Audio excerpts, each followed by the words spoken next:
Wabunge wa chama cha ODM wamezua hoja ya uwezekano wa kuwepo kwa wizi wa fedha za umma kupitia usajili wa shule zisizokuwepo kwa ajili ya kufyonza fedha kutoka kwa wizara ya elimu.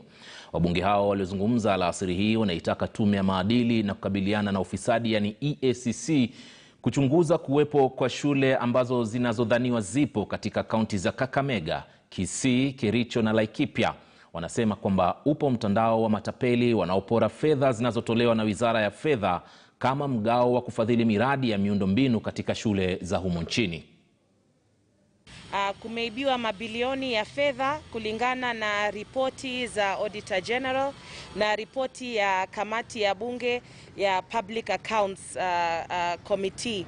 Na mara nyingi huwa bunge inatoa ripoti nzuri sana, inatumia pesa za walipa kodi kuangalia kama serikali inatumia fedha hizo vizuri au vibaya, lakini la kusikitisha ni kuwa kuna baadhi ya hizi taasisi ambao kazi yao sasa ni kufuatiliza na kufanya uchunguzi zaidi, wamekuwa kimya sana. We believe we are still scratching the surface. We believe we are in for a much bigger scam. What surprises us is not that money was stolen. That has become the new normal in Kenya.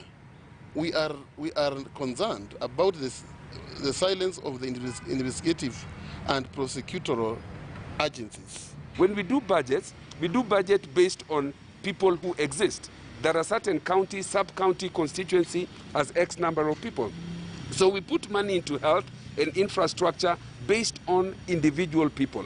And I believe when we are planning for students, and there was the biometric registration of students, so that you have actual number of students existing in every school. So I think Professor needs to direct his attention to find out what happened to this system. Taarifa kutoka mahakamani ni kwamba mshukiwa mmoja kwa jina la Abdirazak Adan Abdullahi ameshtakiwa kwa kosa